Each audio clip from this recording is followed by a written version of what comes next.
ಕೊಡಗು ಜಿಲ್ಲೆಯಲ್ಲಿ ಇಂದು ಆರಂಭವಾಗದ ಮುಂಗಾರು ಮಳೆಗಾಗಿ ಮಡಿಕೇರಿ ಇತಿಹಾಸ ಪ್ರಸಿದ್ಧ ಓಂಕಾರೇಶ್ವರ ದೇವಾಲಯದಲ್ಲಿ ವಿಶೇಷ ಪ್ರಾರ್ಥನೆಯನ್ನ ನಡೆಸಲಾಯಿತು. ಈ ಬಾರಿ ಮುಂಗಾರು ಮಳೆ ಸರಿಯಾದ ಸಮಯಕ್ಕೆ ಸುರಿಯದೇ ಇರುವುದರಿಂದ ಆತಂಕಕ್ಕೆ ಒಳಗಾಗಿರುವ ನಾಡಿನ ಜನತೆ ಮಳೆಗಾಗಿ ದೇವರ ಮೊರೆ ಹೋಗ್ತಾ ಇದ್ದಾರೆ. ಮಳೆಗಾಗಿ ಮಡಿಕೇರಿಯ ಶ್ರೀ ಓಂಕಾರೇಶ್ವರ ದೇವಾಲಯದಲ್ಲಿ ವಿಶೇಷ ಪೂಜೆಯನ್ನು ಏರ್ಪಡಿಸಲಾಗಿತ್ತು. ಓಂಕಾರೇಶ್ವರ ದೇವಾಲಯದ ವ್ಯವಸ್ಥಾಪನಾ ಸಮಿತಿ ಅಧ್ಯಕ್ಷರಾದ ಚುಮ್ಮಿ ದೇವಯ್ಯ ಅವರ ನೇತೃತ್ವದಲ್ಲಿ ನಡೆದ ಪೂಜೆಯಲ್ಲಿ ಸಕಾಲಕ್ಕೆ ಮಳೆಯಾಗುವಂತೆ ದೇವರಲ್ಲಿ ಪ್ರಾರ್ಥನೆ ಮಾಡಲಾಯಿತು.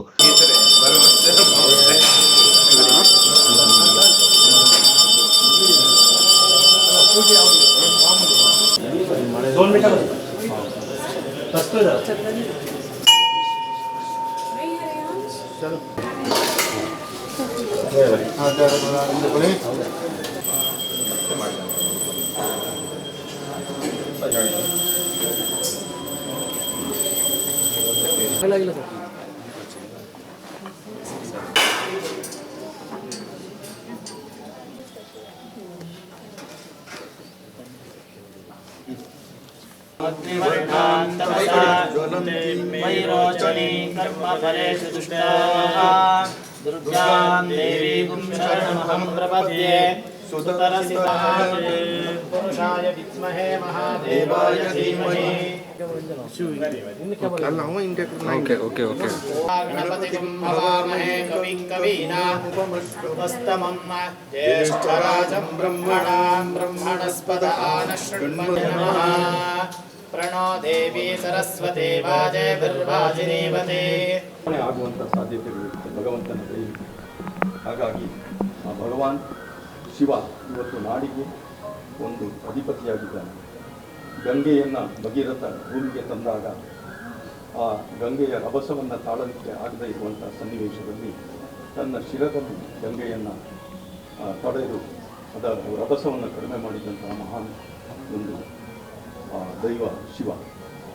ಇವತ್ತಿಲ್ಲಿ ಕಾವೇರಿ ಮಾತೆ, ಕಾವೇರಿ ಕೂಡ ಗಂಗೆಯಷ್ಟೇ ಪವಿತ್ರನು, ಕಾವೇರಿಯ ನಾಡು. ಅಗಸ್ತ್ಯೇಶ್ವರನ ಒಂದು ಸನ್ನಿಧಿಯಲ್ಲಿ ಕೂಡ ಒಂದು ಆ ಅಗಸ್ತ್ಯನ ಮೂಲಕ ಇವತ್ತು ಆ ಕಾವೇರಿ ನಮಗೆ ಈ ಜಿಲ್ಲೆಗೆ ಒದಗಿ ಬಂದಿದ್ದಾರೆ. ಇಂಥ ಓಂ ನಮಃ ಶಿವಾಯ, ಓಂ ನಮಃ ಶಿವಾಯ. ಓಂ ಸರ್ವಸ್ಯಾಪ್ತೇ ಸರ್ವಸ್ಯ ನಿತ್ಯೇ ಸರ್ವಮೇವ ತೇನಾಪ್ನೋತಿ ಸರ್ವಂ ಜಯತಿ.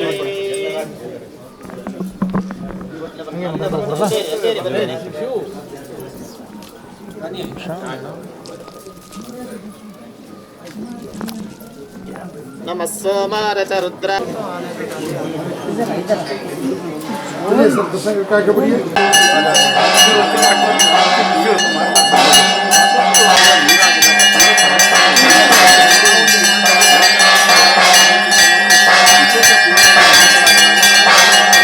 ಸಕಾಲಕ್ಕೆ ಮಳೆ ಬರುವಂತೆ ದೇವಾಲಯದಲ್ಲಿ ರುದ್ರಾಭಿಷೇಕ, ಶತರುದ್ರಾಭಿಷೇಕ, ಬಿಲ್ವ ಪತ್ರಾಭಿಷೇಕ ಪೂಜೆಯನ್ನು ನೆರವೇರಿಸಲಾಯಿತು.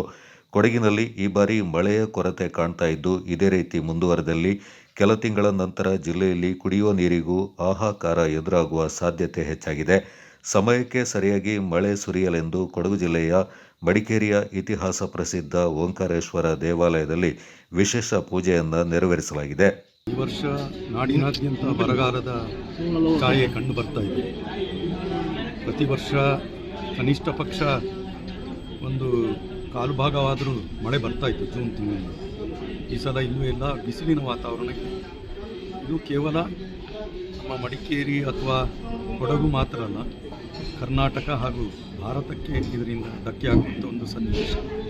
ಯಾಕೆಂತೇಳಿದರೆ ಇವತ್ತು ಉತ್ತರ ಭಾರತದಲ್ಲಿ ಗಂಗೆ ಆಗಿದ್ದಾಳು, ದಕ್ಷಿಣ ಭಾರತದಲ್ಲಿ ಕಾವೇರಿ, ಆಕೆ ತುಂಬಿ ಹರಿದರೆ ಮಾತ್ರ ಎಲ್ಲ ಸಮಸ್ಯೆಗಳು ಪರಿಹಾರ ಆಗುತ್ತೆ. ರೈತರಿಗೆ, ಜನರಿಗೆ ಕುಡಿಯುವ ನೀರಿರ್ಬೋದು ಅಥವಾ ಕೃಷಿಗೆ ಇರ್ಬೋದು, ಎಲ್ಲದಕ್ಕೂ ಪರಿಹಾರ ಕಾವೇರಿಯ ಒಂದು ಜಲ. ಆದರೆ ಕಾವೇರಿಯೇ ತುಂಬದೇ ಹೋದರೆ ಇವತ್ತು ಕಾವೇರಿ ಬರಿದಾಗ್ತಾ ಇದೆ ನಮ್ಮ ನಾಡಿನಲ್ಲಿ. ಬಹಳ ಒಂದು ಆತಂಕಕಾರಿ ವಿಷಯ. ಇನ್ನು ಸ್ವಲ್ಪ ದಿನ ಹೋದರೆ ಕುಡಿಲಿಕ್ಕೂ ಕೂಡ ಇಲ್ಲದಂಥ ಸನ್ನಿವೇಶ ಬರ್ತದೆ.